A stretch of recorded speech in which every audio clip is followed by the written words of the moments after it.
bitch. We in the building. We in the building. We in the building. We in the building, bitch. We in the building.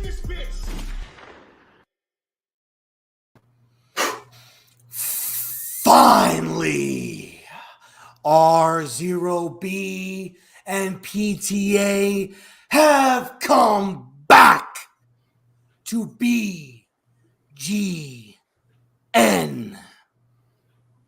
Now, in today's show, we're going to have two very special guests. One, we've got Mark Ant joining us, and we got that Rudy Poo candy ass Eagles fan Bird Gang joining. Notice how he's late, because Eagles fans and Eagles are always late. That's why it took so long to win a Super Bowl. But yeah, Yep. keep going. Exactly. Yeah. Exactly. Yeah. But in today's show, we're going to be breaking down the NFL draft. We're going to be talking about Chris Pettit losing his job. We're going to talk about the dinner meeting with Kayvon Thibodeau and the New York Football Giants. And we are going to hear about Mark Ant's brand new podcast that he will be doing. So this is what you're. Let me fix the camera here just ever so slightly. Okay, just a little bit. Okay, yeah, that looks good. Yeah, that look good. Uh-huh. Okay. Yeah.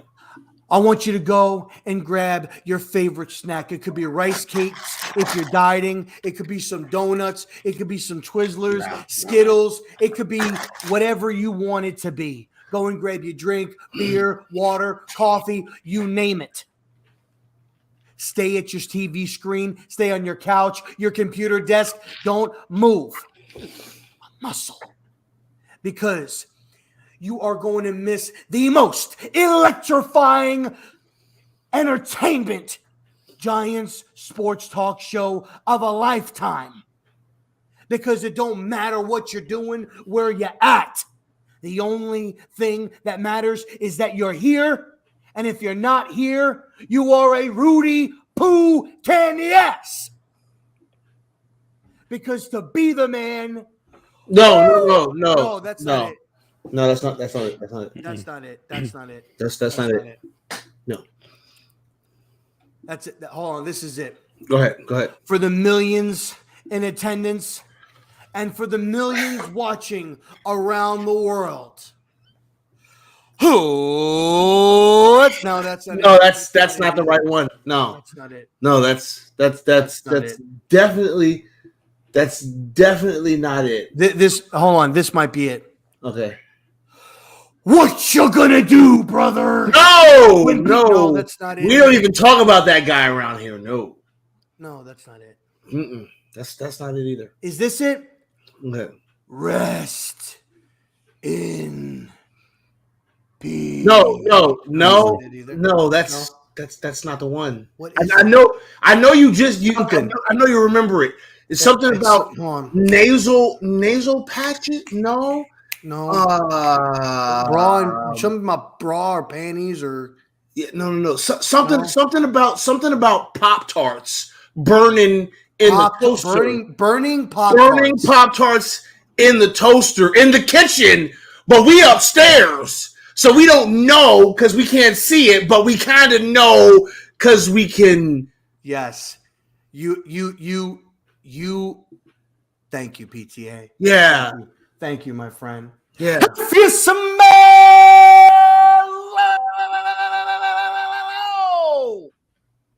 what RZeroB, PTA, and Mark in, it's cooking. That one went kind of long. It did a little bit. Yeah, that dust off because it's been a little bit. Yeah, that felt like it took a really, really long time to get to the punchline. And the journey was fine, but it took. You know what? Later for all that. What's going on, Rob? How you doing, man? What's up, PTA? I'm doing good, man. You had a good. Hope you had a good Wednesday. This was a weird ass day for me. We'll just throw it out there that it is Mental Health Awareness Month, y'all. So make sure you call your friends and check on them, and make sure they're okay. But hey, listen, I'm here. I'm alive. The air tastes good. You know what I'm saying? Giants got some goons in the draft. You know what I mean? There's a rat-a-tat that got put in a pokeball and thrown out the fucking window. Oh, Listen, yeah, fuck that rat-a-tat. We're gonna talk about that rat-a-tat, that ratatouille motherfucker. We're gonna talk about that guy. But we have, as we said it before, ladies and gentlemen, we have a little bit of a special guest with us today. We got Mr. Mark Ant, aka Young Nephew, in the building. Young nephew. Yes, How sir. are we doing today, Mr. Mark Ant? Pleasure having you on the show. Hey man, appreciate y'all having me. I've been good. How about y'all? Oh, we've been great. And I mean, now that you're here and you're ready to rock and roll. I mean, are you ready to rock and roll? Oh, always. I mean, when am I not? So what kind of music do you listen to when you're ready to rock and roll? Oh boy. All right, and now as some may like to say around these parts, I may be in shambles after I say this. I like some Juice WRLD. Juice WRLD. Juice WRLD. Typical. Juice WRLD fan. I feel like Juice WRLD is a typical go-to for the young crowd. Yeah. Yeah, for sure. I feel like Juice WRLD is a typical go-to, for the young people. You young whippersnappers. Bam, hit you with this. Bam. Saying? I gotta give a shout out to the chat, y'all. Hey, bam. What's going on? Miss Burgang is in the building. She's showing some love. Sunny D is in the building. What's going on? We got Max in the building, Don, Sunny D. I love Sunny D, but I'm more of a Tropicana guy. I'm just trying to get that purple stuff in the back of the fridge. Never mind. Anyway, we got a real nice show for you guys today. We got Bird Gang. He's gonna be joining us here, shortly. It's funny that his wife joins the chat before he does. Mm-hmm. He's always got to be fashionably late. Mm-hmm. But it's all good. It's bad when your wife joins before you do. You think he's special? And she ain't on the show. She's in the chat. Come on, Bird Gang. He wants like this grand introduction. So we're gonna give it to him. Just wait. We're gonna give it to him. Don't worry about it. We got it. So we'll go ahead and we'll start off the show here. Obviously we had the NFL draft. I was very unlike a lot of some, not really, I'm not gonna say a lot. I'm gonna say some Giant fans. I was actually very, very pleased with the way that the draft went. Joe Shane's first draft as the general manager of the New York Football Giants. And I, excuse me, voice crack there. I feel as if we did a really, really nice job filling out a lot of needs. I feel like he addressed positions that were necessary to address. But at the same point, I feel like he got a lot of diamonds in the rough. I don't feel like he stretched for a pick. It seemed they moved down a few times in the third round and I believe also in the second round, and they moved down. They felt very, very comfortable with their board. I like that. It shows confidence. But to kind of recap a little bit as far as what the Giants did, in round number 1, the Giants went ahead and selected Kayvon Thibodeau out of Oregon, all right, with the number 5 overall pick, arguably the best defensive pass rusher in the in college and in the draft. They then turned around. And wait, hold on a second. And in the nation, since he was in high school, he's been the best player in the nation since high school. Very true. I missed that. Good point out. They then turned around and got a mammoth of a man. I mean, a Thor of a man. A huge, if there was I'll be honest with you. I'm going to come out and say it. And there is now in the comics and in Marvel, but we have a Black Captain America on our team. A massive man that was frozen in time and is now just this superhero of a man in Evan Neal. 6'7", over 300 pounds of just strength and muscle. Unbelievable. So they got both of those guys in the first round. They then turned around in the second round, drafted Wan'Dale Robinson, wide receiver out of Kentucky, who was at Oklahoma, really wasn't getting the ball much, transferred to Kentucky, and led the SEC last year in receptions. In the third round, they went ahead and got Joshua Ezekiel, who I really, really love. I thought that was a really nice pickup. And Cordell Flott, cornerback out of LSU, which was a very, very nice pickup as well. In the fourth wait, Rob. I'm sorry, Rob. I don't mean to cut you off, but the star of the show is here, y'all. Ladies and gentlemen, I'd like to present to you a man that enjoys being late. A man that enjoys being late to the party, like his Philadelphia Eagles being late to the NFC East Super Bowl party. He is a man that enjoys taking frozen water that has fallen from the sky, putting it into a circular sphere, and throwing it at a jolly, fat, bearded white man in a red suit. Yep. This is a man whose fan base is responsible for one of the greatest Eli Manning gifts or GIFs, however the hell you say it, of all time. And responsible for having a fan base that used to have a prison underneath in the stadium. A fan base that has to reinforce the foundation of the stadium due to the sheer weight of the fan base.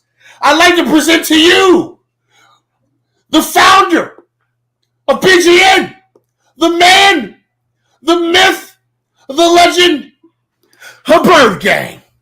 What is up, guys? What's going on I like with Bird the intro. Gang? I like the intro. The only thing I have to say to that is you guys know What's you that? guys are the last Super Bowl champion, so you got to know your role and shit your mouth. Whoa. That is gimmick infringement. Whoa. I will be calling our lawyer. That is gimmick infringement. I had to. Listen here, you Rudy Rudy Poo Poo. candy ass. Candy ass. You honestly think you can come on RZeroB show and use my lines? You actually think that you can come on this show with your dirty shit green neon lights and your little Philadelphia Eagle jersey being late to my show? Is that a half and half jersey? Are you wearing a half and half jersey right now? Kelly Green away and home with Bird Gang on the back. Did you pay money for that? Heck yeah. Was it more than $5? Absolutely. You got ripped off, my guy. You got taken. You got. Birthday, you actually think that you can do that? Yeah. It doesn't matter what you think. Fantastic. Okay, I'm sorry. Before we were so rudely interrupted by the lateness that is Bird Gang, but he's the boss, right? He's in charge or whatever. Hey, he cuts the checks and shit. So different. listen. Rob was going over the A+ draft of the New York Football Giants, a draft that has every other team in the league shaking, literally shaking in their boots. Except the Seahawks.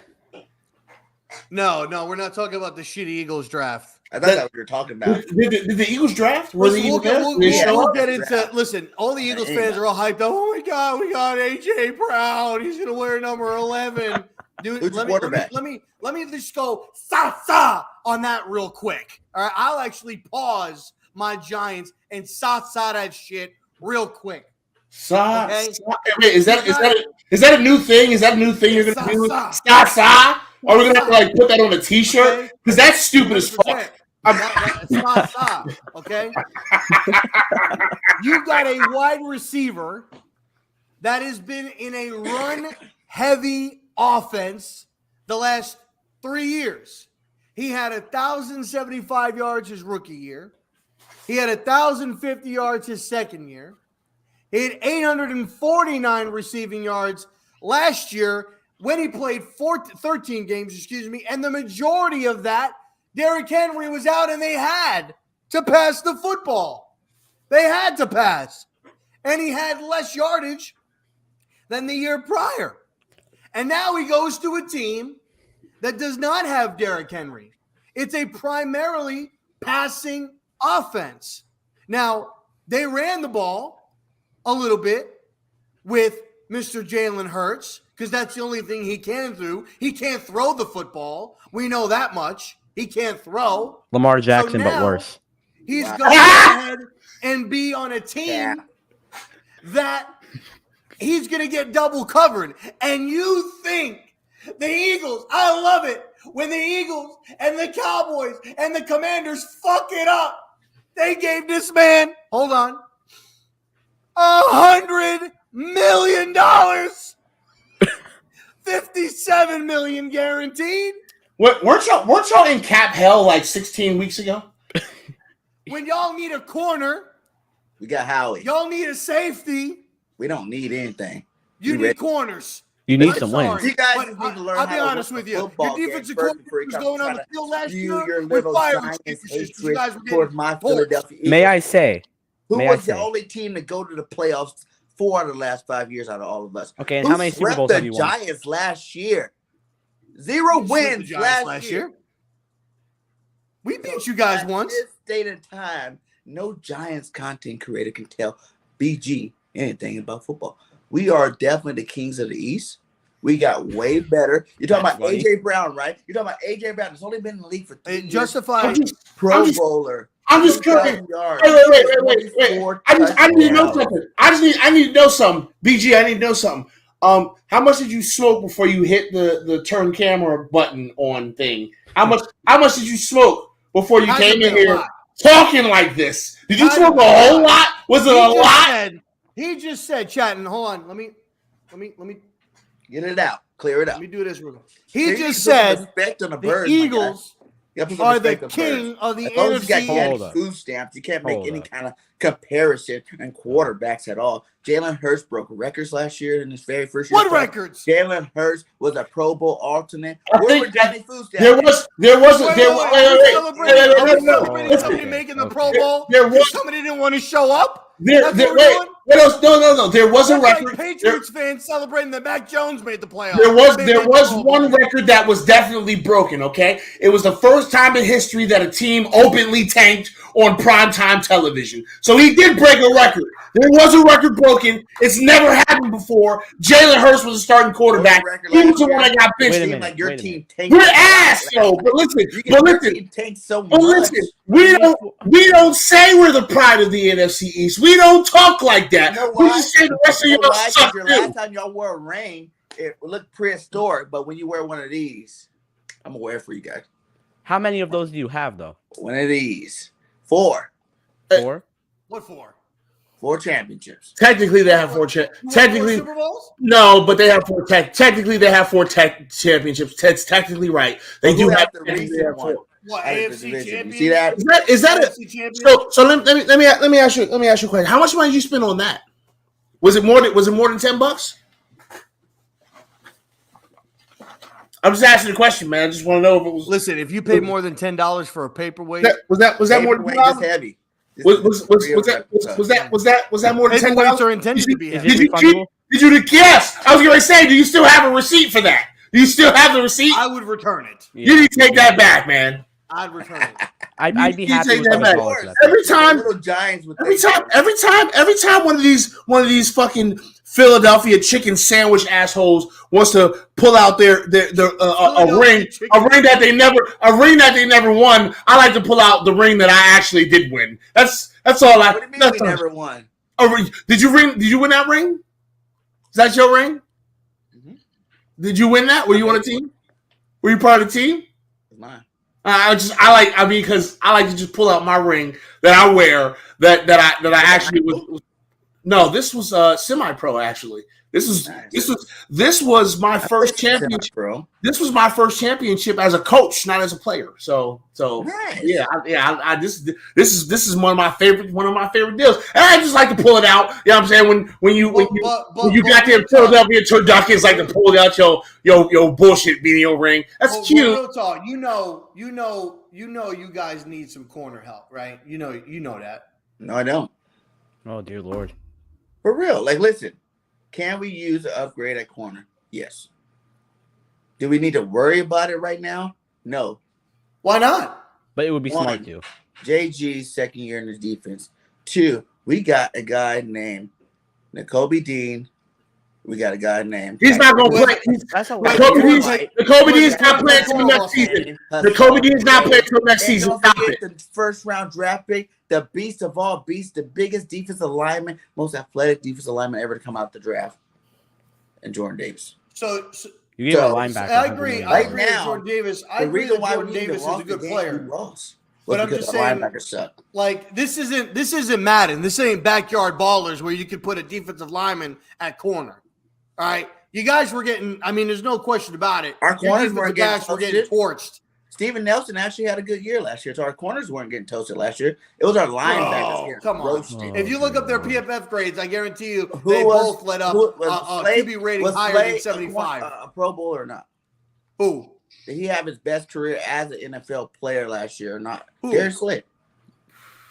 Slade? No, he he played didn't. Slade. Slade was average last year. What you Metcalf makes Slay look Average? below average. He went to the Pro Bowl. He had like He actually kinda did.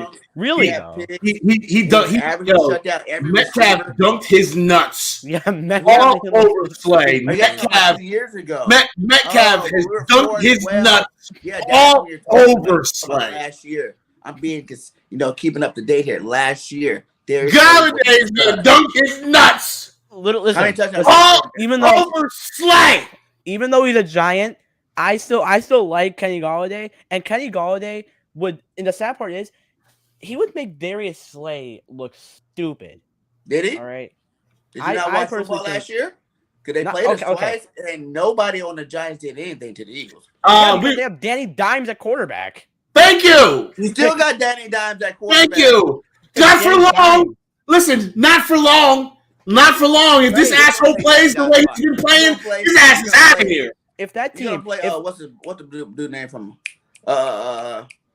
Tyron Taylor. Taylor, I listen. When we signed Tyrod Taylor, I said a hot take, and I'm going to stand by that hot take. I said Tyrod Taylor going to be the starting quarterback by the second half of the season. No injuries. No injuries to Daniel Jones. Hold on here. So we got solo tackles. He was ranked 48. He's tied for 41st. Interceptions, he had 3, tied for 11th. Targets, he was 72. He had 72 targets. He was tied for 34. Receptions allowed, 44, tied for 37. He had an 81.3 overall grade. I mean, that's horrible. And If then that's what about his career you missed best a lot season, of that other says a key lot about stats. him. How many yards per game did they have against Darius Slade? How many times did he score touchdowns for our defense? And did he or did he not go to the Pro Bowl? So if you want to spit out facts, you might as well spit out facts for the You know what's rest. going to, you know, Pro Bowl is 64 no, cornerbacks, you know what? 70, 80, Contest. 90 cornerbacks. It's going to be. So 34 doesn't sound good when you think of 32 teams. You're like, oh, 34. But when you go 34, as in 90 cornerbacks that play every single week, it's like, that's pretty good. You know, it's going to be. Here's what's the great thing about us, as content creators, right? We come on these channels and we put our thoughts and our takes into the universe. Now, Bird Gang's take that the Philadelphia Eagles are the kings of the NFC East. That's on wax now. Hilarious. Okay? That's on wax now. So in 3 months, okay, we go 3 months. About 3 months. The time for talk is over. We gonna find out. Hey, you know what? And if the Philadelphia tender crisp, where's all this energy coming from the Giants? I am really confused about this because last I checked, you guys are sitting bottom of the basement. we are. Yes, Look we it are. up to the rest of us. Yes, we are. So But that's but the every last person I want to hear try to climb my teeth. but How many times everything you is guys been in the different now. playoffs But this everything last is 10 different. years? But You know what I'm everything saying? is Like, you guys different ain't did now. Nothing. Everything is different now. And as long as you have Donnie Dimes as your quarterback, you're not winning no football games. Listen, everything is different now, and I'm not saying that's going to be a good thing or a bad thing because I honestly don't know, right? I can't see the future, but what I can say is that things are different, and we're going to see. Like a lot of people was going to say that the Giants is going to be bad, and we might surprise some folks, or we might still be shit. I really don't know, right? But what I remote that you guys had a great draft, and the whole NFC East as a whole will become a lot better this year. It's going to be wide open. It's going to be wide open. I have a wide open. I just say all of us are going to be better this year. So you look at us, 9-7, we're going to be better. You're looking at 12-win season, 12, 13-win season.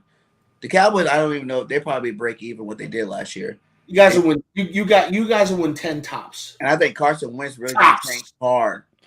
That's the floor for us this year. I do want to say something about the Giants. Now this isn't throwing shade at the Giants. This is just a take that I have. So Saquon Barkley, all right, he's been hurt. Personally, I believe when he's healthy and playing at 100%, all right, and this is a hot as hell take, I think he is overall better running back than Jonathan Taylor when he's playing at 100%. All right, and so in my rankings, when he, again 100%, puts him at my second best running back in football, and that's only because of his athleticism. But he's made the best out of his years with the Giants. Because obviously, yeah, injuries have been a problem, but that offensive line, I can't say that because obviously you need an offensive line to run behind. You can't just like the Giants. Their logic is just give him the ball and hope that he does something.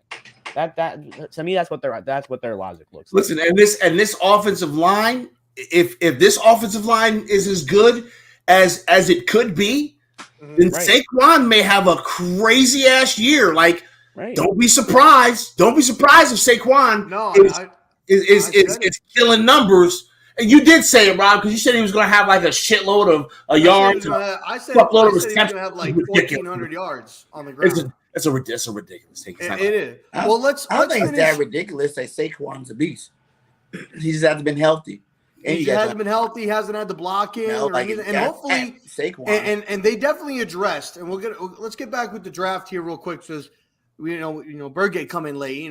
He take us off the rails here. We baby. I'm ready. But so in the fourth round, the Giants drafted Daniel Bellinger, and Dane Belton, safety. Mm-hmm. I like Bellinger, by the way. Safety, I believe Dane Belton was a safety out of Iowa. Yes, he was. Bellinger is a really, really nice tight end. Good blocking, good receiving ability. But the biggest thing that stood out was his blocking capabilities. In the fifth round, they went ahead and they got Micah McFadden and DJ Davidson in the fifth round, as well as Marcus McKethan. And then in the sixth round, they got who I think is better than Nakobe Dean. They got Darian Beavers, who I think it could be potentially a better linebacker. To give my overall opinion on this, and then PT, I'll let you go and everything like that. My overall opinion. When I stopped back and I looked at it, obviously the first night, very, very happy. The wide receiver pickup got me like kind of doing one of these, at first.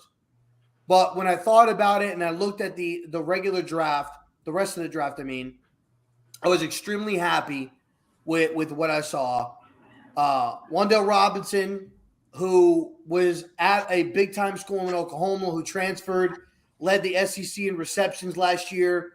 Everybody wants to compare him to Kadarius Toney, but I think he's a more controlled Kadarius Toney. I think Kadarius Toney's left and right, just trying to make you look silly, trying to make a highlight reel, where Wan'Dale Robinson, I actually think, is a playmaker. I think he is a playmaker. I think he can make a play.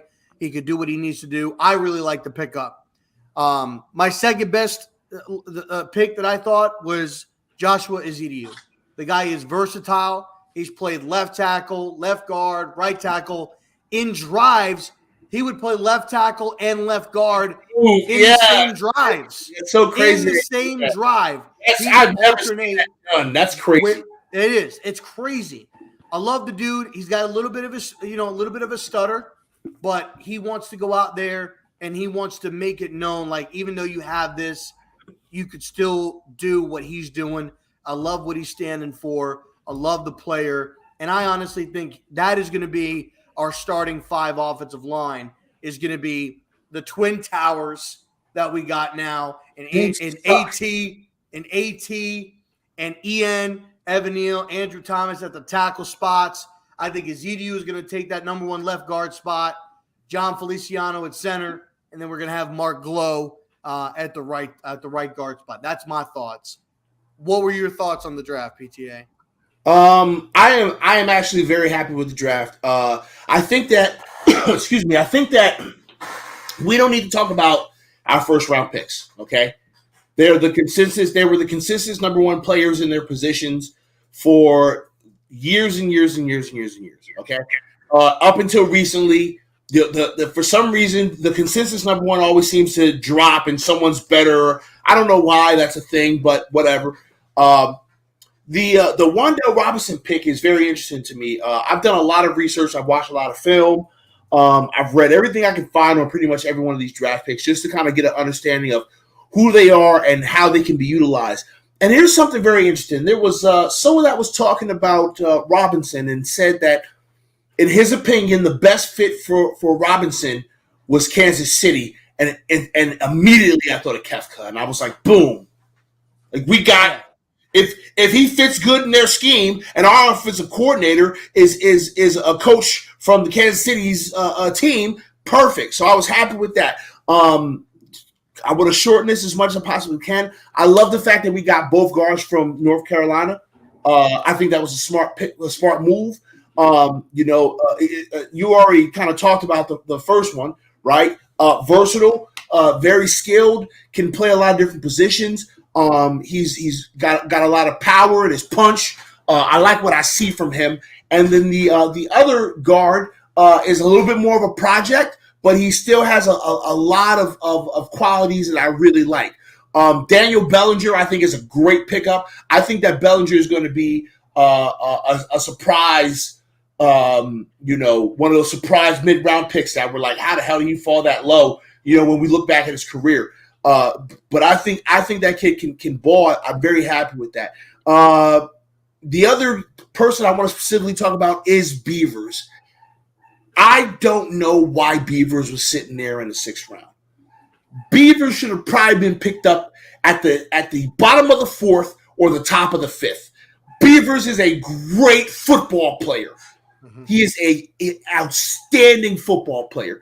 He is rough around the edges, and he is another project. We're going to have to, smooth down those rough edges. But with good coaching, this draft class can become amazing. I don't think outside of the 1st round that there's anybody here that's going to be an all-pro. That's going to be an all-pro year 1. I don't think there's anybody here that we're going to necessarily be talking about as rookie of the year, at the end of the season. But these players are going to be players that are going to grow within this organization. And I think that is absolutely important. We get 11 players that are going to grow with this team over the course of the next 4 years.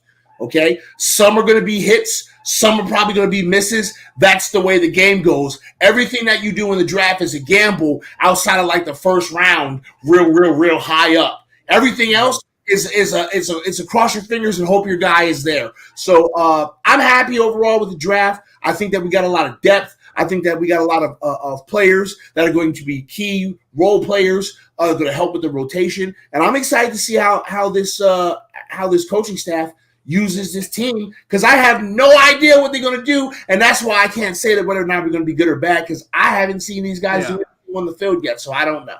And the thing about Beavers too, and then we'll throw it to Mark Ann as far as getting his opinion on the Giants draft. Beavers is another versatile guy too. Could play inside linebacker, could play outside, he could rush. He could do a lot of different things. When it comes to at the linebacker position. And even I'll even go out and say with Cordell Flott as well. Watched a lot of highlights on him. He's a physical guy, a little scrawny. They kept saying, he needs to eat a cheeseburger or two to put a little bit of weight on him. But even with his size, He's going up there. He's making tackles. He's not afraid to throw his shoulder in there to make a play. That's what I like. I don't want my corners, being like little pussies and shit like that or whatever. I want them to come up and make a play. I don't give a shit who it is, whether it's Derrick Henry or it's Christian McCaffrey. Come up, make a play. I like that. Be afraid to knock that ball out and shit like that. So I like that. He shows some physicality. But he's got some skinny ass fucking legs. I saw them chicken things. I'm not listening. Like chicken legs, bro. Here's why I'm not worried about Flot's size. Okay, and a lot of people don't even know this, but again, this is me doing research on all these players, trying to figure out who the hell they are between their sophomore and junior year, right? Between the sophomore and junior year of college football, right? Flott has been the most improved player in the entire fucking nation. He has been the most improved player. He went from being a guy that got picked on all the time to a guy that was filling in for starters his junior year. On the outside, he can play outside. He plays predominantly inside. He's more of a slot guy, but he can play outside. And this kid, I'm telling you what, again, good coaching, good scheme, this kid could be a monster because he's got the work ethic and he's got the drive, determination, and the heart. All right, he's got the balls to say, you know what? I'm not gonna let y'all keep picking on me. I'm gonna get better, and that's exactly what he did. And I would expect for this player to get better as his career continues to progress in the NFL. I'm super happy with Flott. I think Flott 100%. Very good. 100%. Mark-Ann, we'll throw it to you. What were your thoughts as far as what the Giants did as far as like with the draft? Did they draft players in positions that you were expecting, or were there any picks that kind of stood out to you? Like, man, I'm actually kind of curious of why they didn't go that direction. Yeah, I mean, I was honestly like, I cannot sit here and say that there is anything wrong with the Giants draft. I simply can't, because it was a very, very solid draft. I cannot grade that anything lower than an A- at all. I love the pickup of Kayvon Thibodeau. I can't believe he was still there, because literally, you guys can even say this, a month or two ago, we were saying that Kayvon Thibodeau was going to go number 1 overall. That's what we were saying. We were. Yeah. Kayvon and Eel were the projected 1 and 2 pick. Yeah, and you got both of them. I mean, that tells me that, first of all, I will say this: the Giants organization finally got their heads out of their asses and drafted a good draft. I mean, I'm sorry, but I mean, it's the truth. They drafted well, and I really liked, what was that? You guys were just talking about the receiver, Robinson. Robinson. Yeah. Robinson. I really liked him coming out of college. I was like him with the Giants, because I think the Giants, because now that they have the O-line looks to me very much improved, and I'm not sure that they need to worry about most positions on it. Maybe a right guard, maybe, but like, it's not a priority. Oh, you're not going to disrespect my guy, Mark Lewinsky, baby. He's the right guard, and he's so good. And he's so good. I'm a Colts fan too. He's so good. I hope he doesn't come here and suck, because he's really talented. He really is. I'm super excited about that. But I gotta say, now that the O-line is addressed, the defense to me looks really solid. I like the defense a lot. Now I think there are 3 priorities, and they go in this order. Quarterback, because I'm really not a fan of Danny Dimes. This year to me is his make it or break it year, and he only has about half a year to do it. But I think he will be benched for Tyrod Taylor, like PTA was saying. He might. 2, they could use some weapons at receiver, but now that Robinson's there, that makes a whole difference, because God knows how good he'll be, because I think he'll be great. But then 3rd, you got to keep Saquon healthy. Going back to my point before, I think keeping Saquon Barkley healthy is one of the most important things that the Giants can do right now, because he, at the end of the day, is, in my opinion, the best football player on that team. When healthy, he is the best football player on that team. And keeping your number 1 player healthy is always a priority. I don't care what team you are, whether you're the Jets or the Buccaneers. You gotta keep that you gotta keep them healthy. And like you see, when Saquon's healthy, you can just tell that offense runs totally better. And not only in the running game, and not only in the offense, but even the defense, because now you know that on defense, you don't have to be under so much pressure to not allow points after your offense throws turnovers or stupid You don't have to things. play scared on defense. Right. You don't have to play scared because you know you have a monster lined up behind your quarterback that will literally run through 5 people. And I mean, really though.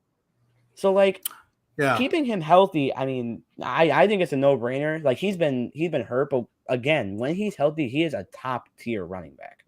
I agree. I agree 100%. My bad, PTA.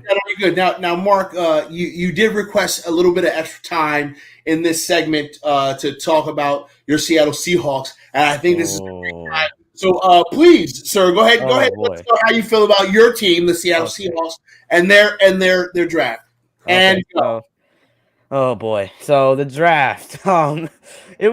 I had mixed feelings about it. I hated that they passed on Malik Willis in not only rounds 2, but 3 as well. Couldn't believe my eyes. Kenneth Walker, I think, is great, but I think okay, so with their draft, I think they got a lot of talent. They got a lot of young talent. But I don't think Seattle's priority should have been running back there with that pick. I like Kenneth Walker. I have nothing against the player. He is a great football player. He's a beast. Yeah, right. He is a beast. I have nothing against Kenneth Walker, but I think Seattle could have drafted better at that pick. I love the pickup of Charles Cross. I can't believe he was there at 9. That amazes me. Yeah, that's kind of crazy. That amazes me. Boye Mafe there at pick 40 or whatever it was. That was still again crazy to me. I thought he was a round 1 talent. Then Kenneth Walker. I like again with that pick. It's hard to complain about it because you know he's a great football player. It's just that I think they could have drafted other positions of need rather than draft a position that they already had pretty loaded. But Kenneth Walker's a game changer. Oh, yeah, for sure. Another level. He should have been in the first round. Like if they gave running backs respect like they should, Kenneth Walker definitely should have been the first rounder. I totally agree. And really, you got to go back to when Seattle was winning. You have Marshawn Lynch running the football. Mm-hmm. Y'all were pounding the rock back to their roots. And not only that too, but when you think about the last few years, I mean, Chris Carson hasn't been able to stay healthy. Mm-hmm. He's constantly injured. Rashad Penny, Elijah Penny's brother, who was a decent running back, couldn't stay healthy. You know, they were at some points the last couple of years, they were on their 3rd, 4th, or 5th running back on the roster. You know, so if you can get a running back that can stay healthy, I like what they did. I personally think the reason why they didn't go after really a wide receiver, I think that Baker Mayfield is going to end up in Seattle. I think that's probably the best fit for him with the weapons that he's going to have. Noah Fant is there. He's going to have a machine, DK Metcalf, Tyler, Lockett. Now you bring in a guy, a running back, Walker, that hopefully he could stay healthy. The biggest thing that they really needed to do was address the tackle position. They haven't really had a good tackle that was there. They had Dwayne Brown, but I think he's retired now and he's done. And so that left tackle position is going to be a position of need. And they went and they drafted 2 tackles. You got your left tackle now in Charles Cross. He's going to be your future to go.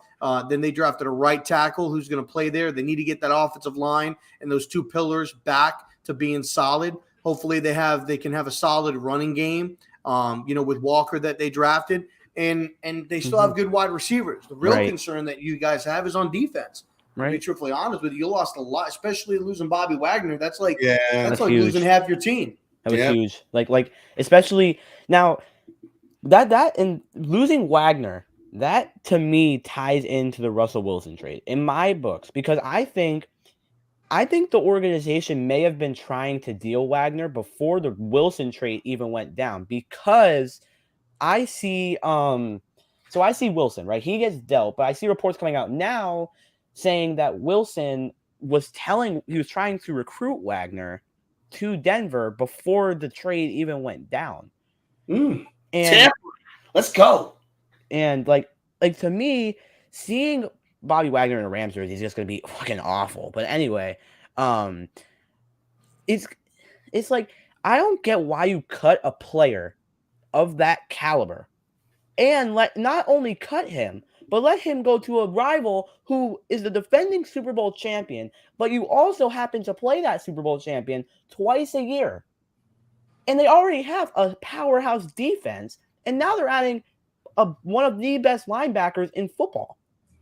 And so, I mean, the team has already lost so much, not only by losing Wilson, but they lose Wagner. They lost their cornerback one in DJ Reed. They lost Dwayne Brown. So they're losing all these pieces and not addressing all of them.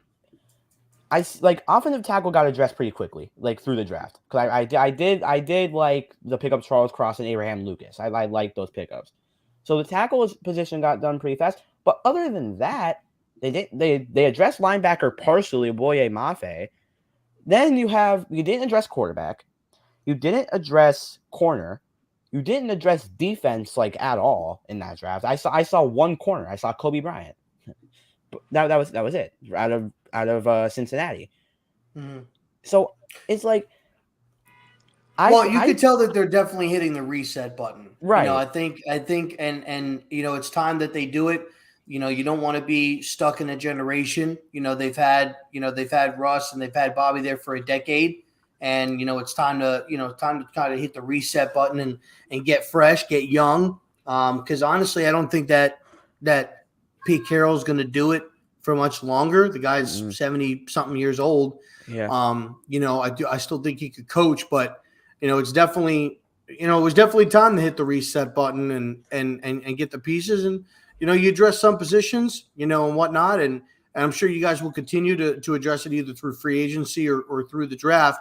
Bird Gang, I want to throw it to you. Obviously, being a division rival, for me, I always look at what my teams in my division are doing, who they add in through free agency, the draft, and I try to match us up with those guys. Okay, like when Tyreek went, to Miami, I automatically knew the Jets had to go corner in the draft. There's just too many weapons in that division at the wide receiver. You got Diggs, now you got Tyreek.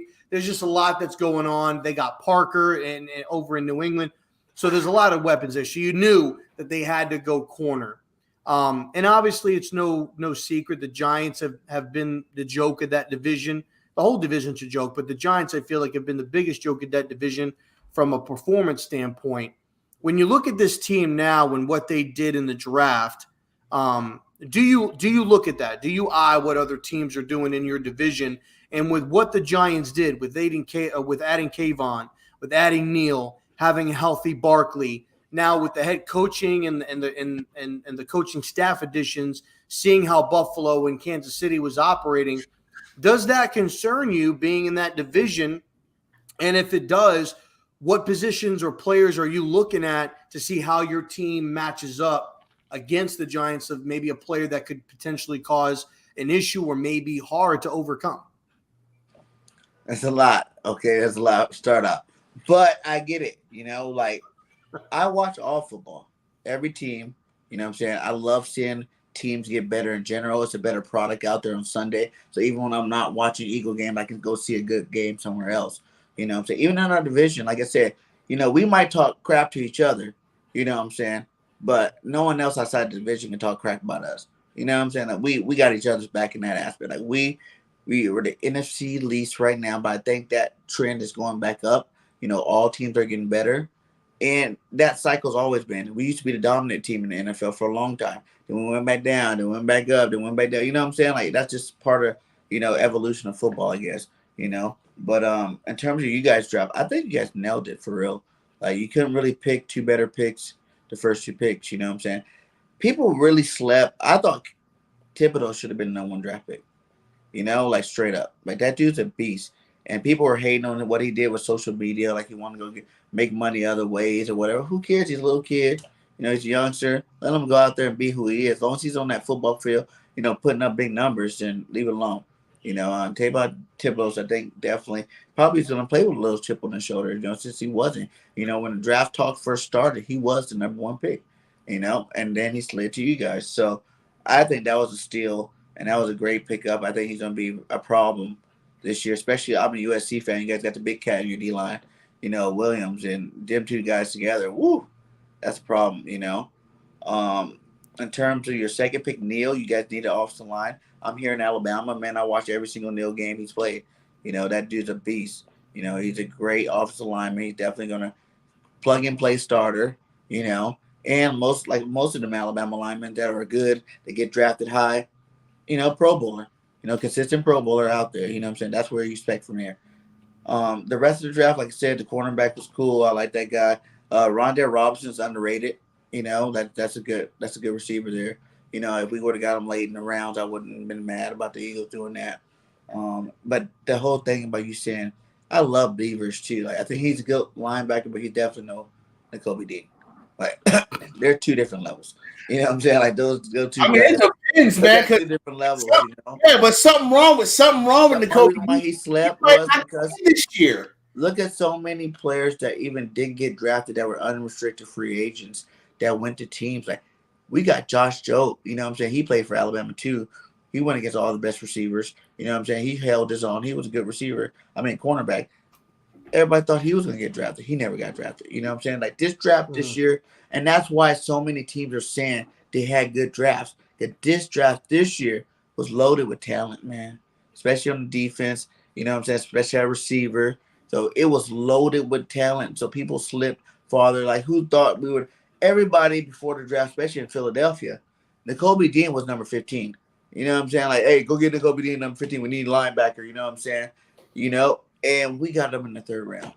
You know what I'm saying? Like the third round. I know that little rumor came out saying he needed surgery and all this stuff, whatever. Who cares? Like a guy that talented, linebacker of the year. He was on the best defense in college, one of the best defenses ever, in college football. And he wins the linebacker of the year award, the Buckets Award. And then, to disrespect him, I think if we would have drafted him at 15, we wouldn't be getting the same Nakobe Dean that we're going to get this year because I think he feels disrespected. You know what I'm saying? He knew he was the best linebacker. And to watch all those names, it's not like he fell and no linebackers were getting picked. They were picking linebackers left and right in that draft. You know what I'm saying? He fell, and people that I personally feel too were lesser talents than he was, got drafted ahead of him. And I think that's really going to give us a blue chip player this year. I think he's going to prove the NFL wrong for, missing out on him for 2 rounds. But back to you guys. You guys had a great draft, man. I'm not worried about that. We have a top 5 offensive line. We got a top 5 defensive line. The only thing I worry about this year is if Jalen Hurts going to take the next step. And which I'm the biggest Hurt fan there is. I'm saying Jalen Hurts probably going to be an MVP candidate this year. And that's just throwing it out there. Where's Lamar Jackson? No, he's better than Lamar. That's hilarious, dude. Hold on. Better pass. Whoa. Stats might not say it yet because you're. Oh God, man! I am very, very sorry. All right. Compared to Jalen Hurts stats last year. Oh, Oh dear Lord! Oh God! Holy crap, dude! Yo, you sound like Fitz Vegas talking about Dave Jones right now. Shit, that's what you sound like. You sound like Fitz Vegas talking about Dave Jones. I can't do it. I can't do it. Why, if he broke records, right, that Lamar Jackson didn't even have last year, his first year starting. You know what I'm saying? Like, Lamar Jackson's a better passer now because he sucked at first. You mentioned is Lamar Jackson breaking 6 people's ankles at once. Jalen Hurts. One second. You mentioned that last, like a little bit earlier. You said he was breaking records. What records did Jalen Hurts break? I'm curious. He was breaking records like the most rushing yards, they're like week to week records. You know what I'm saying? Like through 6 weeks, through 7 weeks, no quarterbacks ever did. Rushing wise or passing wise. In some areas, not really passing, but more rushing records and to rushing touchdowns. He broke a lot of Eagle rushing records. Most rushing touchdown for a Philadelphia Eagle. And we had guys like Michael Vick. We had Randall Cunningham. We had Donovan McNabb. We had, Yeah, but you had Michael Vick at the end of his career. But he's a better passer than when he came with us. Yeah, he was a better passer. More of a better quarterback at the end of his career. At that time. Donovan McNabb was a passer. He wasn't a real mobile guy. He scrambled. Yeah, but I'm saying he wasn't like a big time like mobile guy. Like he wasn't like a huge dude. Yeah, he's not a big. Yeah. But we had Garcia. We had a lot of guys that were runner that ran around the field. Had rushing yards or whatever. You know what I'm saying? Like, and especially Vic being the biggest name, obviously. You know what I'm saying? Like through those games, like he was breaking records on a weekly basis. Like in terms of like, yeah, by the end of the season, you add them all up. Did he break any real records? No, but he had a good year. 3,100 yards is not bad for your first year starting in NFL. Everybody want to make a big deal about how, oh, in the playoff game, Bulls are saying, you know, Jalen can't read defenses. I'm like, well, you're Todd Bowles. You should be the best defensive coordinator in the league. He shouldn't be able to read your defense. You should be able to trick him very easily. It's his first year starting. When we played, we had Jimmy Johnson. Any first year or rookie quarterback, we destroyed. Doesn't matter how good their team was. Doesn't matter what. That's just process and being a quarterback in the NFL. You know, I look at it as a level. I'm not saying Jalen Hurts is the best quarterback in the league, obviously, but I'm saying for his first year starting, he did a good job. Well, let's look at it like this: his first year starting, right? He played and started in 15 games. Lamar's first year starting, he played and started in 15 games. So same amount of games. Mm-hmm. Okay, same amount of games. Jalen Hurts this year, okay, had 432 passing attempts. He had 265 completions at 61.3%, 3,144 yards, 16 touchdown passes. He had a 3.7 touchdown percentage, 9 interceptions. Okay, it doesn't show his rushing yards or anything like that. Let's look at Lamar. Lamar, his first year starting, had 401 attempts, so almost the same amount. 265 completions, that was the same. 66.1 completion percentage, 31.27. So they were very close in yardage. 36 touchdowns to 6 interceptions. He had a 9% touchdown ratio. So the first year, Lamar definitely that Lamar won the Super Bowl. He threw to his tight ends and his running backs. Of course, you're going to have good percentages. Of course, you're going to have numbers. He wasn't throwing quarter to the receivers in Baltimore those years. He had Andrews, and he was throwing it to what's his name from Alabama? Hollywood Brown. Well, yeah, but wouldn't that be a testament to Lamar Jackson then? Because I mean, when you look at and stuff, you're giving the ball to your playmaker, check downs and stuff. No, like he didn't have a 1,000-yard receiver. So who has more weapons? Lamar or Jalen? Right now, Jalen. Yeah. Right now. So last year, but when Lamar's first year in the league. Wait, I'm sorry. What are we accomplishing here? I just want to make sure because what I'm trying to understand. He said that Jalen was better than Lamar, and I think Lamar Jackson doesn't have anywhere near to the same type of offensive playmaker weapons as Jalen does. And Lamar put up more numbers. A rookie in Devontae Smith, a second-year player that didn't even play in Quez Watkins. Rager, one of the biggest first-round busts ever. You know, you're going to say he really had weapons last year? Come on. Dallas Goedert, who's supposed to be this elite Miles Sanders, who was dropping everything. Miles Sanders getting hurt like he normally do. But we were the number one rushing team, so you can't even talk anything about the running game. You know, and Jalen was part of that. You know, we were the number one rushing team. That's why I'm saying – that you guys went ahead and you guys signed and traded for A.J. Brown. But to me, like, you guys could get hype about that, but I think that's going to be a waste for y'all. Real talk. No, because he's his best friend. These guys are best friends. But like, yeah, you could be best friends.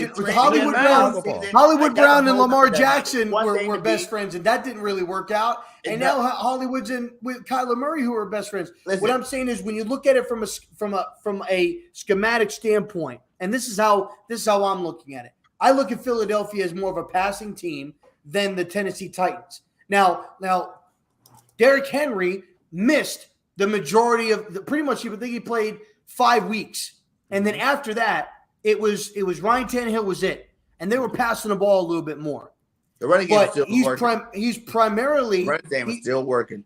The running game was still working, and that is not the same, but they were still running the ball. But they don't have Derrick Henry in there, so defenses don't have the game plan to stop Henry. When you're going up against the Titans, your game plan is to stop Derrick Henry. Number 1 seed last year, so they did a great job without Henry. Well, that's because their defense. That's because their defense was good, and their division was horrible, and they went through their toughest part of their schedule. The remaining games that they had were light. They had a light schedule.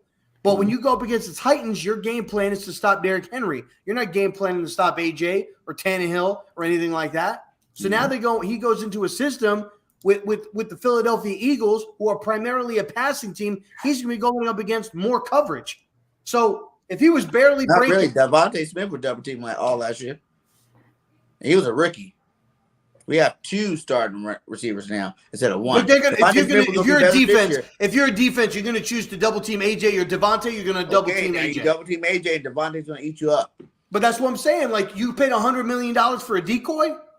No, he's going to get his. AJ's a big physical receiver. He's going to get his. I guarantee you, 3 AJ, years. No, you cannot physical, deny the first 3 years of your NFL career. You go to the Pro Bowl twice, and you have 24 touchdowns at the age of 24, and you have over 3,000 yards. Like, that's something you can't deny. He is a skill. He's a top 5 receiver, in the NFL right now. He's one of the biggest up and coming young receivers coming out right now. So you can never hate on what he does. He does things. He had talent here as a quarterback. You know what I'm saying? He still did what he did no matter what. Like, it doesn't matter. He's not a guy that, you need to come in, hopefully scheme him open. He's going to scheme himself open.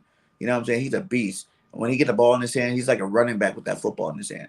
So it's like, you can't really make I'd say he don't even break 1,100 yards. And you want to know something funny? He's going to decline. Devontae Smith's going to eat because of him. And you know who's going to eat the most? Quez Watkins, one of the fastest guys on our team.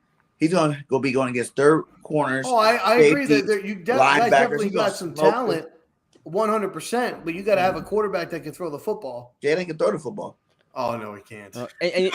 And you, Wait, oh my God! Why did people say that Jalen can't throw the football? Why do people say Lamar can't throw the football? Long highlight tape of Jalen throwing perfect passes. Just because he missed some Listen, of his first I'll say this. When Jalen throws a nice ball, a blind squirrel will find a nut every once in a while. Tom Brady misses. Aaron Rodgers misses. Tom Brady got 7 championships, though. Yeah, but he's been in the year for 20-something years. Jalen's only started 1 year. You can't compare those things. Those are things you can't compare. You can't compare an experienced veteran quarterback to a first-year starter ever. And that's what problem. He's so talented, and he does give you that aura. Like, you should really compare him to him because he is that talented. But in reality, you got to be realistic with yourself and know that no quarterback's ever going to come into the league and really dice that. It happens. Don't get me wrong. I'm not saying it never happened in the NFL, but I'm saying it's not a normal thing for quarterbacks just to come in and start and just tear up the lead and no defenses and do all that stuff. And for I'll tell you what does happen in the NFL. Ratatouille. Ratatouille's happened in the National Football League. And we're about to talk about some ratatouille right now. So reports came out yesterday that Joe Shane relieved longtime college scout Chris Pettit and one other person of their duties yesterday. And this coming out from the New York Post. Joe Shane put his stamp on the Giants draft class, and now he will do the same with the scouting department. The Giants fired director, college scouting Chris Pettit, and senior personnel executive Kyle O'Brien. The Post confirmed as Shane began to deliver Monday on the big changes advertised when he was hired as general manager. The shakeup came only 2 days after wrapping up the 2022 draft, when Pettit and O'Brien were seated side by side with other key influencers in the second row of the war room. Shane now has moved on from 3 of the former general manager Dave Gettleman main advisors. Pettit, who spent 13 years in the organization as an area scout before he was promoted during Gettleman's first season in 2018. O'Brien, who was added to the staff 14 months ago after 5 seasons as the Lions executive, and his son of the Giants' former team doctor and co-director of player personnel, Mark Knotts, or however you pronounce that fucking name, who came over with Gettleman from the Carolina Panthers and was let go in February. So Joe Shane coming in and saying, delete. He's just sa. That's so whack. Now there was a report that I read yesterday. I was in a space on Twitter, and I heard yesterday that there was a report that came out that the whole Kadarius Toney trade was all a farce, was all false, It was a lie that was made up by Joe Shane because there were reports that Chris Pettit was very, very good friends with Pat Leonard. Sorry, man. I almost got sick. Oh, Pat. Yeah. I mean, the guy's got a profile pic of a cat, a black cat running across the field. What does that tell you? Is that his profile pic now? Because it was. He's got a border. His border thing is a cat, a black cat running across the field. Because his profile pic is an ugly mug. Yeah, he's an ugly motherfucker. So what Joe Shane did was he went and he told Chris Pettit, "Hey, we're probably going to be shopping KT." And what happened? Who was the first fucking reporter? Pat fucking Leonard. So at that fucking point, Chris Pettit sealed his fate and was cut. So I'm not going to get into speculation on whether that was true, not true, whatever the case may be. There's always three sides to the story. Theirs, yours, and the truth that nobody will ever know. But I have to say, though, I am liking, and what I will talk about is I will talk about the shakeup of Joe Shane and the continual change that he's instilling into this Giants organization and changing things, getting rid of people that were here, that were a part of the problem. It's almost like getting rid of a virus. And when you get rid of a virus, you got to find out where the source of it is.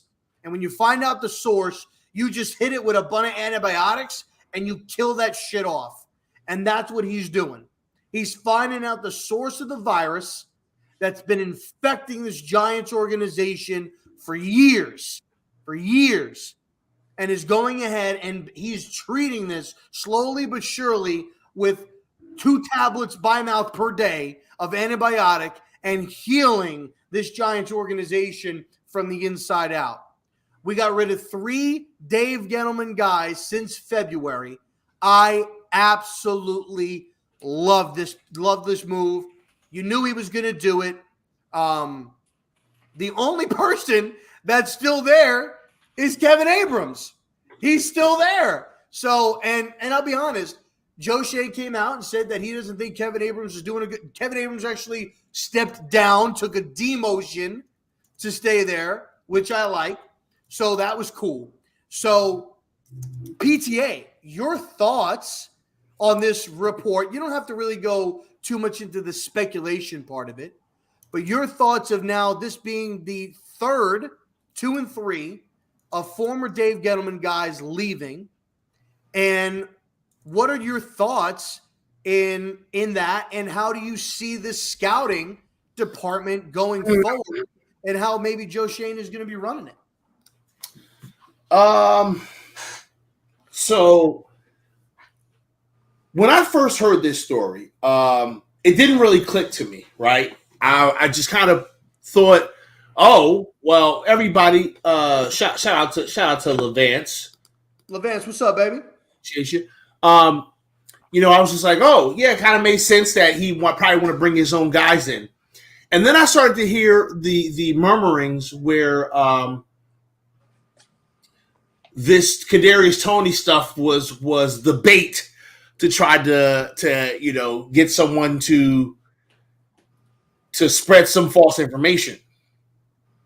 And then all of the puzzle pieces started to fit because I look back at the draft. And if you pay attention to our players, every player that we draft were specific people that Shane or Shane's people went to go and talk to, sit down, coach, so forth and so on. There was not a single player on our board that we picked that had not had some kind of interaction with Shane and his inner circle. So I was like, oh, wow, this actually makes a whole lot of sense when you start thinking about it. And then, like you said, Leonard was the first one with the story. That's the connection to Pettit. All of a sudden, Pettit's gone. But it seemed like every year, what happened with Leonard was getting leaked out. Every single year, there was some kind of information that came out about the New York Football Giants 2 days before the draft. It happened every single year for as long as I can remember. And all of a sudden, some fake news gets pushed It gets put out there, and Pettit's fired. It makes sense. I know it's all speculation. We don't know the truth, but it just makes way too much sense for it to not be the truth. I feel like it is a smart move for Shane to pull his people in and have them in the positions that Dave Gettleman guys were in. I don't know what's going to happen with Abrams, but Abrams, everybody seems to say Abrams is the man. Rob just walked away, so I guess that means I'm the host. Somebody's going to bust in his door. We're going to watch him get his ass beat live on camera. No, dude, it's fucking hot in here. Let's turn down the fucking AC. Fuck.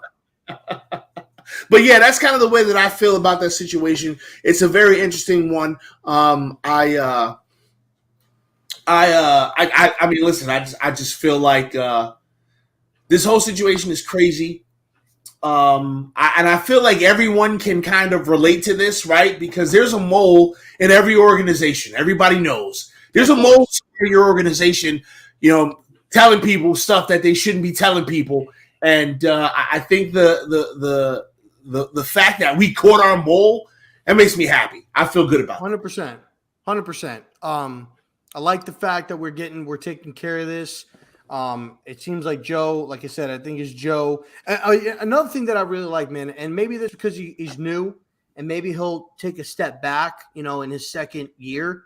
But I like how Joe was constantly in front of the camera, getting asked questions, answering questions, communicating. And maybe that's just because it's his first year, as the GM. I'm assuming that once the season starts, we probably won't see a lot of him, as far as like on the podium asking questions.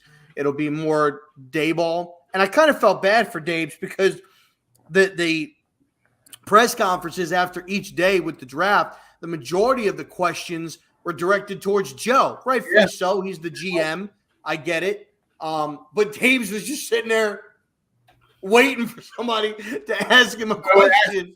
No, like, hello, you want to ask me anything? I'm over here. Yeah, it's funny too because this is something that I forgot to mention. We can now confirm that Joe Shane is in charge. Okay. Oh, 100%. Joe Shane is in charge because he's being led by anybody from the Maras. Shane is in charge. Ownership, anything. Because I'll say this: if Gettleman was there, DJ would have been franchise tagged. He would have been franchise tagged 100%.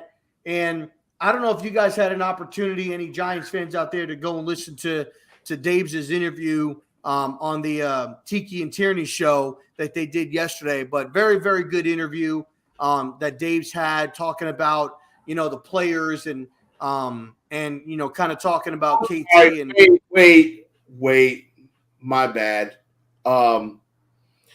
We seem to have gotten to that part of the show where the worst possible thing that we can ever fucking imagine happens, and that's Billy Mays shows up in the fucking chat. I swear to God, Billy Mays, every time I see you, my will to live gets a little bit smaller, okay? Your entire aura reeks of bullshit, and nobody wants you around. Go sit in the corner and shut the fuck up, Billy Mays. Okay? Thank you. My name is Pest the Analyst, and I approve this fucking message. Fucking Billy Mays. Billy, I'm gonna have to ask you respectfully, disrespectfully, and respectfully to get the hell out of here, dude. Fuck out! Get the hell out of here, bro. I'm sorry, Rob. Continue. No. It's all good. It was well deserved. It was well deserved. Billy Mays has to get his ass whooped whenever he steps foot in this fucking chat. Yeah. But I just as a fan, and just kind of going off of what I'm seeing so far from Dave's, from Joe, the way that they're like. I said this multiple times. The fact that my favorite Joe Shane moment will forever be we're not shopping Kadarius Toney. Reflect on what I just said. Reflect. And then it wasn't even that. It wasn't even that. It was this. Yeah. Like that little fucking attitude he had. Yeah. Yeah. You know, like to me, I like that shit. I like that. Like I feel really, really good.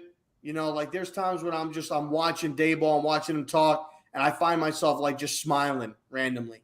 You know, there's nothing that was said, but it's just like I get a good feeling about what we have in place. And like you said, I fully believe that Joe Shane is in charge 150% with everything that's going on, from personnel to bringing people in to what's going on. And I think at this point, that was probably something that he discussed with the Maras. Like, if I'm coming here, I want full control. I don't want any influence. I don't want anything else. I want to come to you, tell you what I want. You sign the check. You make it happen. You get me what I need. And boom. And I love that. And that's the way that it should be. Mm-hmm. Owner and GM should be separate. The GM is in charge of building the personnel, drafting the players, telling the CEO, hey, we need this, and this is why. And the CEO signs his name on the check, hands it over, and goes. The GM should be in charge of everything, including the asshole that scoops grits on your fucking plate in the morning. Like 100%. Everybody that works in that facility should be working for Joe Shane, should be hired by Joe Shane. Everyone. The owners need to go up in their fucking ivory tower and shut the fuck up. And don't say nothing. And this Chris Pettit thing, I mean, look, Chris Pettit was with us with the Giants for over 13 years. O'Brien was with them for over 14 years. And these are veteran, like tenured guys with the Giants that John Mara and Steve Tisch are not budging whatsoever or putting their thought into it at all in the decision. He's just letting this happen, and boom, and that's it.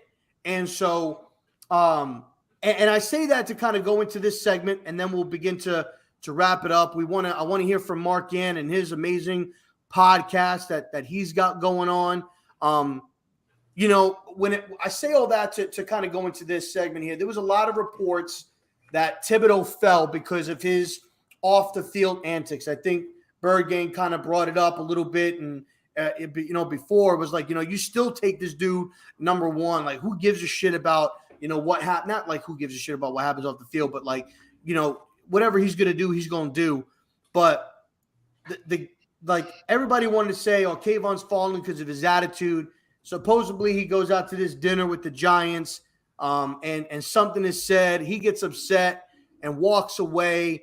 And then comes back because he had to collect himself, and it was kind of blown and taken out of proportion, the whole situation, and kind of gave him a bad label. I'm almost glad that it happened because then he dropped to 5, and we were able to scoop him up. But from everything that I saw, like from his and again, people can lie about it. They can be a certain type of way, but his press conferences, his interviews. Like him with Sam Prince on the stage, getting that hype, that the dabs coming out and just like being happy. The fact that he said he manifested coming to the Giants. This is a guy 100% that is a cornerstone piece for this organization, and I'm so excited that we have him in the building. Him and Evan Neal. I'm just those two guys along with Andrew Thomas, Saquon Barkley. Like, I feel like we have genuine leaders on this team for the future. Genuine leaders that we had, which is something we really haven't had in years past, since years past. Like David Deal, Kareem McKenzie, Rich Sorbert, Eli Manning, like Amani Toomer. These guys were leaders. Strahan, Tuck, Osi, Pierce. These were leaders in the locker room. These were leaders that if they looked at you like you didn't get chewed out by a fucking coach, you got chewed out by these dudes. And they had respect. And I think we finally have those players in the building with Saquon, with Thomas, with Neal, with Thibodeau. I love it. And I'm excited.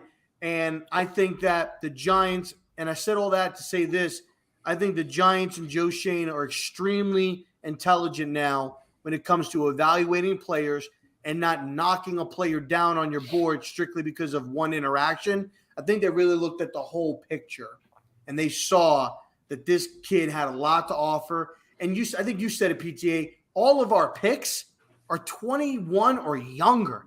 They're young freaking guys that we've got on this team that can all grow. They're all going to be in this league for a long time. Are we going to keep them all? Probably not. But we got a lot of young talent on this team that can grow. And I'm super excited being a Giants fan. Yeah, it's funny because you bring up the whole thing with Kayvon Thibodeau and his attitude and all the information that came out. I saw Mia Kimes is how you say her last name, I think. Yes, Kimes. And I know that she's a polarizing figure in the sports world, but she kind of took this in a direction that I understand the direction she's taking it in, but I don't know if it was her job to discuss this. But she was bringing up about how it seems really messed up how these players get treated by the media, by the coaches, by the fans. And I think it's absolutely right. I think it's really shitty, that you're on a job interview. Your job interview was broadcast for the entire world to see, every aspect of your job interview, and the stuff that's not broadcasted, some asshole types on his computer and says, "Oh yeah, we hear stories that this guy is a piece of shit," and then for months, these people just get dog walked. They just get dog walked. For months and months and months, people talk about how bad of an individual it is.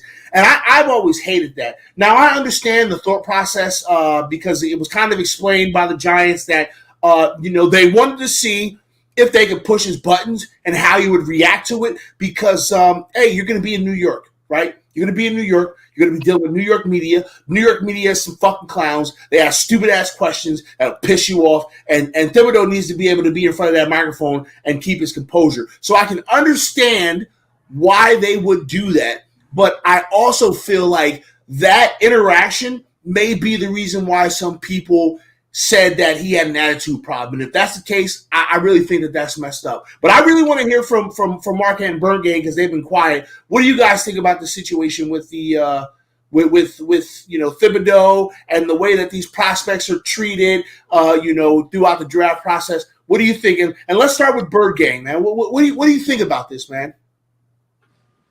Anything happens, like I even said, earlier, that was just something, like I said, but Thibodeau, I don't even look at that. Like, if all these college players that got any kind of rep, like some of these guys make more money doing that, like TikTok, live streaming stuff, than they can even make here, and it's their own brand. It's them. They don't even have to play football. They really don't want to, what I'm saying? So you can't be mad at him for wanting to go, venture off. And like I said, he's a young kid, and it kind of happened even with Kobe Dean, a rumor right before the draft started, a rumor just pops out. It cost this man millions of dollars, what I'm saying? Like, he would have been a first-round draft pick, you get nice money as a first-round draft pick. As a third-round draft pick, not so much, what I'm saying? So I don't really feel like, that should be allowed. Like, people can just come in. Either, you have a whole off-season to really find out your due diligence about a person. What kind of character they are. Right. You can know their whole routine by the time, draft comes up too. When it gets around draft time, around like a good 2 weeks before the draft, like, no, there should be no new rumors coming up. There should be no medical histories coming up. What I'm saying? If your team can figure it out, all the way up to then you should just let it play out and let it just play out the way it is. Don't use little, tactics to make someone fall or, lose out on the chance of them, providing for their family. And just let these guys play ball, man. Like, at the end of the day, if it didn't happen on a football field, and it wasn't something that was, dramatic, like he beat his girlfriend up, or what I'm saying, like, he did rob the bank or something. The wall, yeah, like, yeah. If it ain't nothing like that, who even cares? You're in their business way too much. What I'm saying, like, why you don't have a life. You leave him alone. Let him do what he do on his social media. What I'm saying, like, so it's like, I think they need to make some kind of rule about it. Like, I don't like the fact that so many good players drop from bullshit. Mhm. You know, It is that's bullshit. what it is. It's just bullshit. You know, I like agree. you just cost this guy his whole career for bullshit. Some people even there's been times where like good players didn't even get drafted because of some bullshit. It almost happened to Warren Sapp. Yeah. It happened to Warren Sapp. He fell down the board because someone said he did cocaine. He was like, I never did no cocaine. What the fuck are y'all talking about? Right. Yeah. It's bullshit. And I think I've always had an issue with it. I always thought it was really shitty that they do that. And at the end of the day, even if he did do cocaine one night, did it affect his play? You know what I'm saying? We're talking about a football player. I know you don't want no cokehead on your team. But at the end of the day, you know what I'm saying? You know he's an athlete. You know he takes care of his body. You know he's like a physical specimen. You know what I'm saying? You know he's on that football field gridiron doing his thing. So even if he was in college at a party or something like that, and he did something that normal college kids when they go to parties do, you know what I'm saying? Like not everybody, but you know what I'm saying? Like some kind of interaction with some kind of stuff that's not allowed, basically. Right. You know, who cares? You know, no one said nothing about Dallas when Michael Irvin and Dion and all them guys were doing coke all the time. You know what I'm saying? Like, LT was doing coke on the fucking winning sideline. Super Bowls, Yo. In the camera. I'm going back out, coach. Not even caring. He was. LT was a coked up son bitch, bro. He was like, Yeah. he was that dude was fucking wild, bro. He was fucking wild. Mark, yeah, what's your take on this? Like, you think players are being held back, by rumors, false rumors that maybe teams are letting on to hope, have them fall down the draft boards? Now, I think that not only applies to players, not only in the sense that they fall down on the draft boards, but also to the fact that they sometimes get pushed up on the draft boards. Like a good example of this, Malik Willis, right? We knew already that he was going to be a quarterback that was going to be drafted in the earlier rounds. But then that video surfaced of him doing that really kind thing for that. I don't remember what was it. It was like I don't remember. Oh, it was a guy that was outside for the combine. He gave like a homeless person money outside. Yeah. That's exactly what I'm talking about. Yeah. So that happened, and everybody was like, "Oh my god, yeah, he's such a great guy." And I'm not saying that that's not a good thing to do. I'm saying that's a great thing to do. I'm saying that's a great thing to do. But like that pushed him up on so many people's draft boards, not only because we knew he was talented. We knew that this kid was talented. But then we find out that he's a good person. Like Russell Wilson, a current example of that in the NFL. I think Russell Wilson's a class act. I think he's a really just straight up good dude. Yeah. And you notice how much success he's had, and I'm a Seahawks fan, so I'm saying that, but you see how much success he's had while not only being a top tier football player skill wise, but being a top tier football player as a person, like mentally. And like I see like the scouts like being even worse than the players. Like David Ajabo. When he got hurt, when he tore his Achilles at it was either the combine or the pro day. It was pro day. The scouts walked right over him like he was nothing. It was ridiculous. Yeah. Though. It was ridiculous. They're heartless. I don't got Jesus. The guy's on the ground with a torn Achilles. Even in pain, and you're like, excuse me, exactly. Real quick. Right. Like it's ridiculous. And it's like the scouts, I think if your team has a scout even close to how those scouts treated David Ajabo during that, they should all be fired. They should be gone. They should not be being a college scout for a National Football League team, because I think that is totally ridiculous. And they seem to forget that these are humans sometimes, right? Yeah, they're not machines. They're kids. They have a lot of them have families that they're trying to provide for, or parents that they're trying to take care of. And stuff like that. And a lot of these scouts, these players and whatever, these reporters, they forget about it. They forget about that, and the media, the fans, some of you asshole content creators, a lot of y'all forget that these are human beings, man, and y'all treat people like they're just fucking pawns, and they're not. And I'm gonna be honest, because I'm a football player, right? And I've also been a number. Okay, I've been a number. I'm just gonna leave it at that. And that's just bullshit, yo. Yeah. Like, don't treat people like numbers.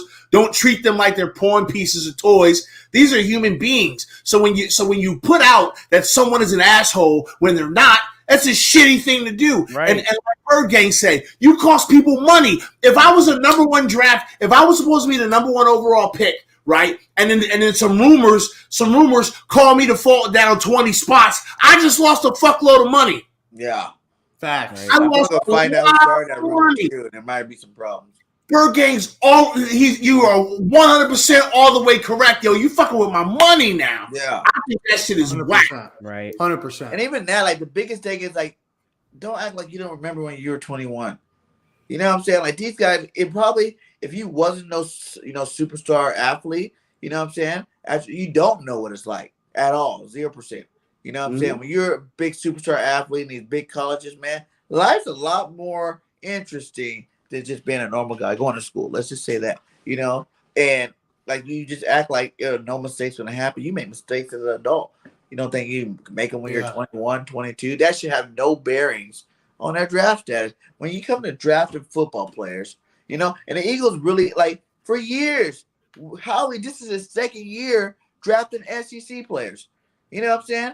It's his second year because they want to deal with that kind of athlete. You want to, you know, blue collar, nice, whatever, dude. Like, football players are football players, man. You know, I don't really care. I want him to be a dick. If my middle linebacker's a dick, aggressive asshole, go sign him right now. You know what I'm saying? Get him on the team, get him back there. You know what I'm saying? Like, because he's going to go hit somebody on that football field. Yes, I want 53 assholes on my team. Yeah. Thirsty, murderous, savage ass pieces of shit on my football field. Right. And then you're making the game more than about the game itself. Like game football, NFL's going where it's like not even really about football anymore. It's about the rules and what we do here, what adjustment we're making. Oh, are we getting enough views? No, it's football, man. Keep it basic, keep it simple. It's a football game. Who cares after they're off that football field? It should be no one's business what the hell they want to go do. Like, you know what I'm saying? They're putting their body through it. I know you're a brand, you're a football team, so obviously you don't want your star players going out there being ridiculous in public. Like, you got to, obviously, you signed the contract, so you know there's some things you can't do. But other than that, man, leave these guys alone, man. Like, leave them alone. Let them 100%. Agree 100% with that. And with that being said, we're getting up to that. We're at the top of the hour. That time where we're going to start shutting it down. Mark Ant, want to give you the floor here for a couple of minutes, and we know that you're starting up a podcast. Why don't you go ahead and let us know, what your thought process is, behind the podcast, what it's going to be about, and your vision for it. Go ahead. So, I appreciate you guys letting me speak about this. So like I said, like Rob said, we're gonna be starting a podcast. It's gonna be mainly about just straight football, like what's going on, not only with the Seahawks or with a specific team. It's just gonna be NFL in general, off season rumors, trade rumors, all that stuff, free agency signings, like from everything going on in the NFL when it comes to transactions. It's going to be going on from that. And my mindset going into that is just to provide the most accurate description as to what is going on in the NFL right now that I can. That's really just the mindset. Coming in with some honesty. I like it. Okay. Well, you guys in the chat, Morgan, if you want, let us know where these with the people in the chat where we can find you. Whether it's Twitter, Twitch, YouTube, where can people find you and check out this new podcast that you're going to be doing? You guys can find me, of course, on Twitch. My Twitch is MarkAnt312. Same thing as my Twitter. My Twitter is at MarkAnt312, and then my YouTube is the exact same thing as the first two, MarkAnt312. Boom. Awesome. Smart thing. Keep it all one thing. Yep, never forget it. Well, everybody in the chat, be sure to go ahead and hit him up with a follow. Check him out on Twitter, Twitch, his YouTube channel. Make sure to go ahead and spread some love. Obviously, PTA says it all the time. Like we're all content creators. We all want to support each other, and making sure that, we're all constantly, raising people up. This world is filled with a lot of negativity. So, we want to try to build positivity. So if you are looking to go ahead and start a podcast, whether it's about football or baseball or just anything in general, it don't got to be about sports. It don't got to be about sports. It could be about sports. It could be about anything. It could be about you could be a crocheter and you just want to do podcast about crocheting and what yarn. We don't give a shit. Let us know. Reach out to us. The name of this show is Giant Talk, and don't worry, we're gonna get some Giant Talk in here, but we'll talk about other shit too. Okay, we just like to come here, hang out for an hour, some change, have some beers, talk some shit, and then get the hell out of here and go be real life people, because we all got like day jobs and shit. So. Absolutely, and in the chats too, you guys are coming through. If you guys are non-Giant fans, like, you guys can type in the chat. If you guys have a question or you want us to address. And in the comment section, if you guys are rewatching this, leave in the comment section. Would you like me and PTA to schedule 10 or 15 or 20 minutes of our show where we go through and you ask us questions in the chat and we go ahead and address it? We should start a mailbag. A mailbag or something like that. Absolutely. Or maybe a hotline number. You can call in, leave us a voicemail or some shit like that. As things start to pick up here with PTA and myself, we're definitely going to be, trying to do more, within, the community as far as content and getting a lot more involved and doing different things, but right now, we're really just trying to get the ball rolling, with it. But you guys are fantastic coming through, showing love. Make sure that when you guys see us on Twitter, man, you like the tweet of us going live, you retweet it. When you're in here, click the share button. You guys can share it on Twitter, like it. Subscribe. It's free to subscribe to the YouTube channel. So be sure to go ahead and do that. It greatly helps us out a lot. But chat, if you have a question, chop it up or anything like that. We'd love to be able to address your questions and interact with you a lot more. PTA, what you got, man? You got anything? It's a perfect opportunity because Nerd Cage and we're thinking alike. We're thinking alike. Nerd Cage is actually going to be doing their Doctor Strange spoiler discussion on their channel on Monday evening. You'll see the links and the tweets and all that shit. You'll see all that. But I as it stands right now, I should be there. I should be going to see Doctor Strange this weekend, barring anything crazy, so that I can come in there and do the spoiler discussion. So please take your ass over to Nerd Cage Live's page and sub their asses up. Find their ass on Twitter with Nerd Cage Live. That's all you got to search. And they're there, okay? Shout out to Nerd Cage, friend of the show, all right? And you're going to see us go there and talk nerd shit occasionally. And I can't wait. I'm excited. And obviously, we got to give a big thanks to Bird Gang for joining us tonight. And actually, believe it or not, opening up this opportunity for us to be on this network. Which was originally, just for, Philly teams, but he decided to open it up to bring in any team, any type of content creator that you want to do. So him opening up this opportunity for us, for PTA and myself, to come over here and be a part of the BGN network is great. And for the opportunity, a lot of awesome content creators. And for anybody that's in the chat, if you're Cowboy fans or you're Niner fans or you're Eagles fans or Titan, whatever it may be, we did a mock draft. We had a Houston Texans fan. If you guys are fans of any team, follow BGN on Twitter. Everybody, every single time. If anybody's live, their links are tweeted out by BGN. You can go in there and chop it up. You can listen to it right there on Twitter, or you can click the link and you can go right to the YouTube page. Hit the sub button, follow, hang out, talk. They can be talking about your favorite team, okay? So, and actually, you know what?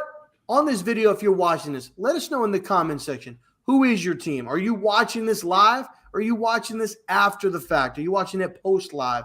Let us know in the comment section down below what you guys are doing with this and how you guys are liking the content. And hit the damn like button. Damn it. Hit the damn like button. Like button. All right. BJ, you got anything closing you want to add, brother? No, listen. There are some people that were here from my Twitch channel, and shout out to them. I promised you guys some Twitch streams, and I have not delivered on that, and I sincerely and humbly apologize. But life is life, y'all, and I have priorities. Okay, you guys know that I don't for a living. I don't make a dime doing this. Okay, because every dime that I make, I put back into the show. I put into giveaways, or I give it back. I give it back because I make plenty of money in real life. That's not a flex. I'm just saying. But listen, like we greatly appreciate all y'all for coming and supporting us, and I promise you that there will be more content from me, both on YouTube and on Twitch. Going to do a kind of a different style of video, I think, in the future. Something a little more laid back, as opposed to something that's highly edited, which is what I normally do. I think we're gonna just put stuff up and just talk about things. So yeah, again, love y'all, appreciate y'all. Hope y'all all have a great rest of your day. And I'm going to give the floor to our guests so that they can say their piece. Bird Gang. Okay. Yeah. Hey. Bird Gang, you the boss. Go ahead. Hey, man, thank you guys, man. Thank you guys for even accepting my invitation, you know what I'm saying, to even join the network. I see one show, and I was like, I need to get these boys on. These boys are legit, you know what I'm saying? It's just respect. You like you said, it started out the Eagles, and then it just went to all sports because I realized, man, I made so many great people on YouTube, doing this content thing. I've been doing it for, 9 months now, and throughout the season on my shows, like every single team that the Eagles play, so a lot of teams been on my show. I go out there and get the best content creators from each show, have them on. We do our little talk all week. I still got my Eagle shows if I want to talk a little smack, what I'm saying. But it's just respect. I love just talking good football, with people that love talking football. So, shout out to all you guys. Like I said, anybody want to be out there, you want to start out your content creating, what I'm saying, hit me up, Twitter, Burgang, 31_P. And yeah, say you want a shot. Tell me what team you are. We can get you on here. You know what I'm saying? Also, we do got BGN Entertainment. So anybody that don't want to talk sports at all, just want to get on there and talk some life. You know what I'm saying? Because there's a lot of stuff going on in the world right now. If you guys want to do something like that too, just hit me up. We can get you on there as well, man. Y'all gonna see me on entertainment here very soon. Y'all gonna see me on BGN Entertainment talking about non-football stuff. I got a lot of things I want to get off my chest. Mm-hmm. Listen, and BGN, nobody wants to hear about your Chippendale stories and shit like that. We don't want to hear about my banana hammock and everything. It's got the elephant trunk on the front of it. You know what? No, my God. And Pass, we definitely need to play some Madden. Anybody got a PS5? Let's get some Madden. Hey, any of you Xbox nerds want to smoke, get in here. Tag, and if you want to get smoked, I'll let you both. You don't want to get that smoke. If anybody wants to all play Madden. Let's go. We all play Madden. We're taking on all comers, Xbox and PlayStation. We got it all covered too. So if you want to join our league, we add new teams all the time too.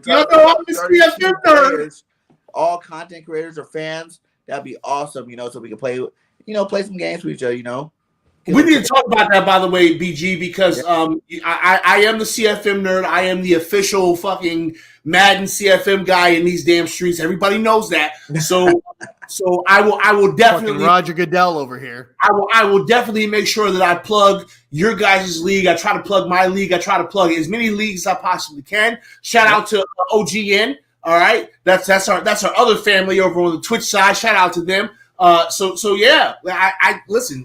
We got a lot of stuff that we want to do for all y'all. We got tons of content and tons of ideas, and not enough hours in the day, to be honest. That's all facts. Not a lot. I feel like between work and doing content and stuff like that and whatnot, it's it's so much. I feel like my schedule. I base my schedule around. Like, honestly, like trying to have time to do everything that I need to do. Yes. And when it comes to me, guys, I haven't really been, uploading on YouTube that much. Really, it's been about a month or two, about a month since I did that. Just because, some personal things that happened in my life, a couple of months ago, just kind of got me unmotivated to really take the time to do it. And then there was just so much that was going on, but we're going to I want to get back into it. We'll get back into doing the YouTube stuff, but when I feel mentally and emotionally ready to do so, which I'm getting to that point. But when I come back and I start doing it, I want to be in the right frame of mind. I don't want to be faking it. I want it to be authentic. So yeah, I've been still streaming. You guys can still find me on Twitch, twitch.tv/RZeroB, just like my name says it. We play MLB constantly, but if you guys want to play other games, like Call of Duty or Apex or Fortnite or something like that, I used to play a lot of Madden. I'm not going to be streaming Madden anymore because that game's fucking ass. But we play a lot of that stuff. So come through, hang out. Mark Ant, any closing statements, my friend? Any closing statements? Seattle to the Super Bowl with the best quarterback in football, Drew Lock. I said closing statements, not unrealistic, unrealistic goals. We just remove him from the stream at this point. Was going. But for real though, I appreciate y'all having me on. Appreciate y'all letting me plug that podcast a little bit. Yeah, Seahawks to the Super Bowl every year for the rest. Believe it or not, that's actually more believable than Jalen being better than Lamar Jackson. Yeah, Anyway, listen, it doesn't take much. Wow, it does not take much. Cap. Fair game. Yo, anyway, I'm going to throw it to my sexy guy right over here because I got the intro, but this man got the outro. Go ahead, PTA. Take us away, baby. Hey, listen, let me soothe y'all with my Ooh, smooth. get it up close in person with it. I hope you all have a fantastic night. I hope everybody grabs your loved one and squeezes them tight. I hope that your draft picks were fantastic, unless you're an Eagles fan or a Cowboys fan or a Commanders fan. I hope your draft is trash, and we will get up with you guys later. Deuces. That's not the right thing. I'm just messing with you. You fucked up. Let's do it again. That's not the right thing. You know we don't ever do this shit right. Every day, every week, I'm going to fuck up the outro because I'm unprofessional and I really don't care. And we don't